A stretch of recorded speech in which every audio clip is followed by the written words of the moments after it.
In the hushed corridors of power, the whispers had been circulating for months, a low, persistent hum of discontent and strategic maneuvering. But now, that quiet murmur has erupted. The whispers turned to headlines, splashed across every screen and every front page, confirming the moment many believed was inevitable, yet none dared to predict with certainty. The Cold War that has defined the royal family has finally reached its breaking point. The long-simmering royal rift, a chasm that has widened with every public statement and every pointed silence, could no longer be managed from a distance. The very stability of the crown, an institution built on centuries of tradition and unity, was now perceived to be at risk. The pressure on the senior working royals had become immense, a weight felt not just within palace walls, but across the Commonwealth. Something had to be done. A line had to be drawn. And so, a royal summons, unlike any seen in generations, has been issued. This was not a gentle request dispatched through private secretaries or a quiet family phone call. This was a formal, constitutionally backed directive, a move of breathtaking audacity that underscores the severity of the crisis. The document itself, heavy with the weight of history and embossed with the insignia of the state, signifies a profound shift in royal protocol. It represents the moment the personal became irrevocably political, a clear signal that the internal family drama had escalated into a matter of national and institutional importance. The order was clear, its language unequivocal, leaving no room for interpretation or refusal. The Sussexes were being called home. The location chosen was significant, not a private residence like Buckingham Palace or Windsor Castle, where family matters are traditionally handled behind a veil of privacy. Instead, the summons designated the neutral, yet imposing ground of Parliament. This choice was a masterstroke of political theatre, deliberately moving the confrontation from the private sphere of the family into the public arena of governance. It sent a clear message. This was no longer just about Harry and Meghan. It was about their relationship with the state, their duties, and their impact on the monarchy as an institution. By choosing the heart of UK governance, Catherine and William framed the impending meeting not as a family reunion, but as a formal hearing, a Parliament confrontation. Acting with calculated precision, Catherine and William, backed by unprecedented parliamentary authority, have formally commanded Prince Harry and Meghan, Duchess of Sussex, to return.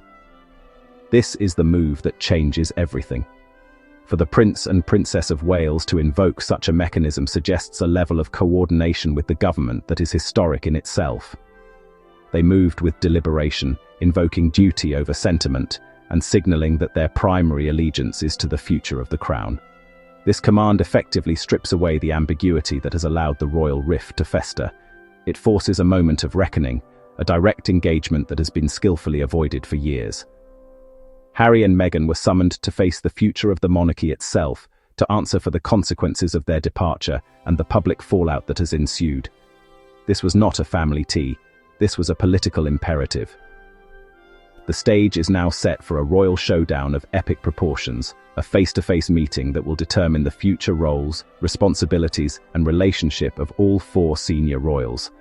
It is a confrontation designed to bring resolution, one way or another, to a saga that has captivated and divided the public. The world now watches and waits for the Sussexes' arrival, for the moment they step back onto British soil not as visiting family, but as subjects of an official and historic command. For years, it has been a conflict fought in whispers, headlines, and across an ocean of simmering resentment. The Cold War of the royal family has finally reached its breaking point. The royal rift, once a private fissure, has fractured into a public chasm, threatening the very foundations of the monarchy. With every headline, the divide deepens, fueling a global narrative that pits brother against brother, duty against freedom. The constant barrage of speculation and accusation has taken its toll, not just on the individuals involved, but on the institution they represent. The crown, a symbol of stability for centuries, now finds itself navigating the treacherous waters of modern celebrity and familial discord. The pressure has become untenable. A royal showdown looms as whispers turn into plans. This isn't just family drama, this is a matter of state. With the monarchy facing unprecedented scrutiny and its future on the line, The Prince and Princess of Wales, Catherine and William, have reportedly moved to end the silence. They have drawn a line in the sand, a decisive move to reclaim control of the narrative and protect the institution they are destined to lead. Sources close to the palace indicate that after months of strategic planning, Catherine and William have resolved that the only path forward is a direct confrontation, calling their estranged relatives, Harry and Meghan, home for a decisive showdown. The time for intermediaries and carefully worded statements is over. The moment for a face-to-face reckoning has arrived.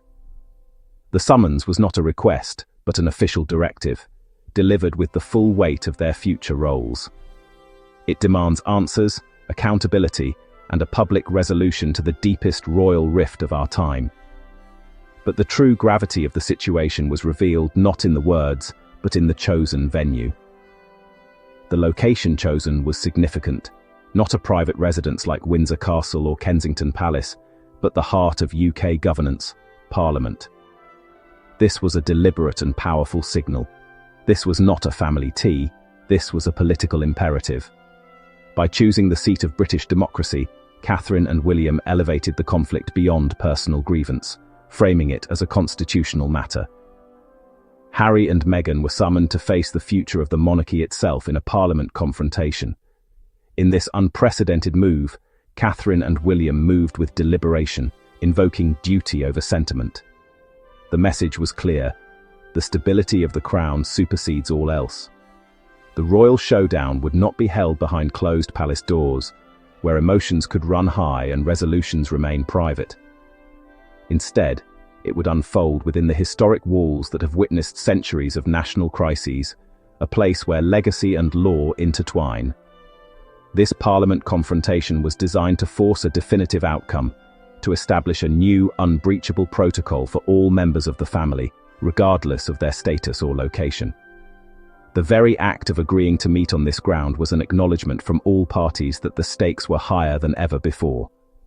And so, under the relentless glare of the world's media, the Sussexes returned to a Britain divided. Their arrival was a spectacle of tension and anticipation, a moment frozen in time as they walked into the historic halls, knowing that every word spoken inside would either begin to heal the royal rift or shatter the family forever. The weight of the crown hangs in the balance, its future resting not on a throne, but on a negotiating table inside the Palace of Westminster. As dusk settles over London, the first phase of an unprecedented royal summit concludes. Sources confirm Harry and Meghan have arrived, touching down not with the fanfare of a royal tour, but under a cloak of calculated secrecy. Their journey from California, a transatlantic flight shrouded in speculation, has ended. Now, a sleek, blacked-out motorcade navigates the historic arteries of the capital, each turn bringing them closer to the heart of the storm. This is not a homecoming, it is a summons. The vehicle, a silent capsule moving through a city that is both familiar and foreign, carries the weight of expectation, recrimination, and the faint, flickering hope of reconciliation. The air inside is surely as thick with unspoken thoughts as the air outside is with the city's evening hum. Under the relentless glare of the world's media, the Sussexes have returned to a Britain divided. Every lens, every microphone, every reporter huddled against the cold is a testament to the magnitude of this moment. The royal rift has become a global spectacle, and tonight, its principal actors arrive for the most critical scene yet. They are no longer just family members. They are symbols in a cultural war, their every move scrutinized by a nation holding its breath. As the car door opens, a barrage of flashbulbs erupts, a chaotic, blinding welcome that underscores the pressure cooker they are stepping into. They emerge as silhouettes against the storm of light, their figures momentarily etched against the historic backdrop of Westminster. The location chosen by Catherine and William is profoundly significant. A hallowed hall within Parliament, steeped in centuries of tradition and power. This is not a private residence, not the familiar ground of a palace drawing room. This is the heart of UK governance, a neutral territory where matters of state, not sentiment, take precedence. The choice sends an unmistakable message. This was not a family tea, this was a political imperative.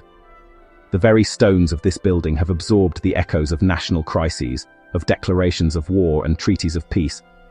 Tonight, they bear witness to a crisis of the crown, a parliament confrontation designed to address the institutional damage caused by the ongoing royal rift.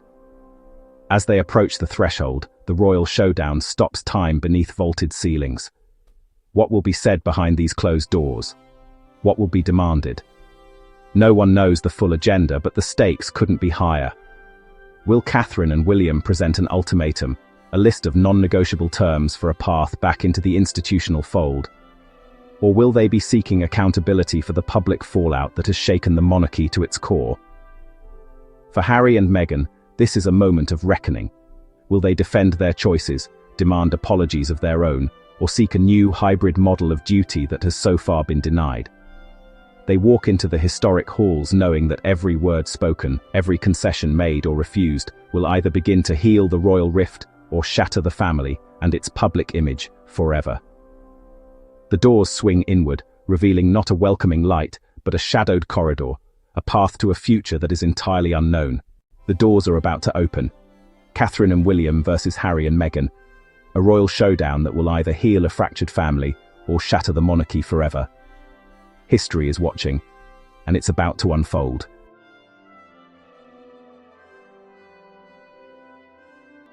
Please subscribe to our channel History Documentary Hub for more insightful videos and intriguing content.